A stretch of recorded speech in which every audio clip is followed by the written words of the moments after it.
Kasus infeksi COVID-19 di Indonesia melampaui angka 1 juta pada Selasa 26 Januari 2021. Beberapa media asing pun menyoroti lonjakan kasus di tanah air, satu di antaranya media berita Prancis AFP. Dikutip dari Kompas.com, kantor berita AFP menyatakan bahwa dengan tingkat pengujian rendah di Indonesia, kasus infeksi diyakini jauh lebih parah dibandingkan dengan yang ditunjukkan melalui angka. Media Prancis itu juga mengabarkan bagaimana rumah sakit di Indonesia kewalahan dengan kasus infeksi COVID-19.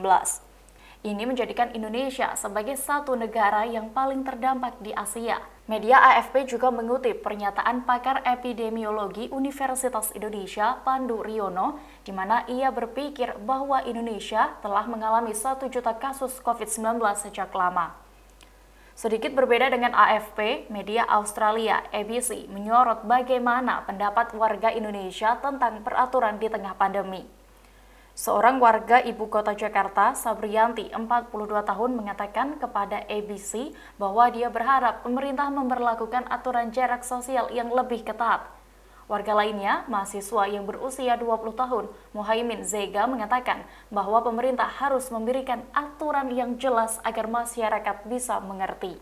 Pemerintah Indonesia juga dikabarkan memulai program vaksinasi dan memperketat pembatasan pergerakan warga pada Januari karena rumah sakit semakin tertekan. Media yang berbasis di Sydney itu mengungkapkan bahwa Indonesia juga kerap dikritik karena memiliki tingkat pengujian dan pelacakan yang rendah di dunia. Mereka juga mengatakan bahwa Indonesia berfokus pada pengamanan vaksin, namun mengorbankan upaya penegakan protokol kesehatan. Sementara media Skotlandia, Evening Express, menyoroti seberapa banyak Indonesia membutuhkan dosis vaksin.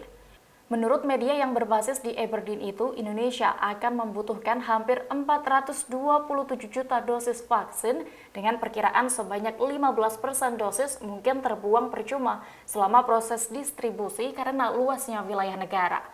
Media itu juga mengulas tentang Jakarta dengan mewartakan bahwa ibu kota adalah tempat paling terdampak di Indonesia dengan total kasus infeksi 254.000 pada Selasa dan angka kematian mencapai 4.077 jiwa.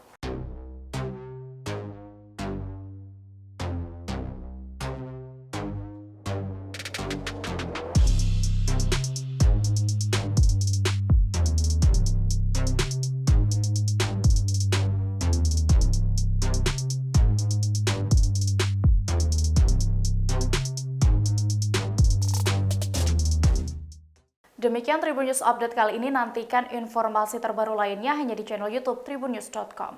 Terima kasih sudah nonton, jangan lupa like, subscribe, dan share ya!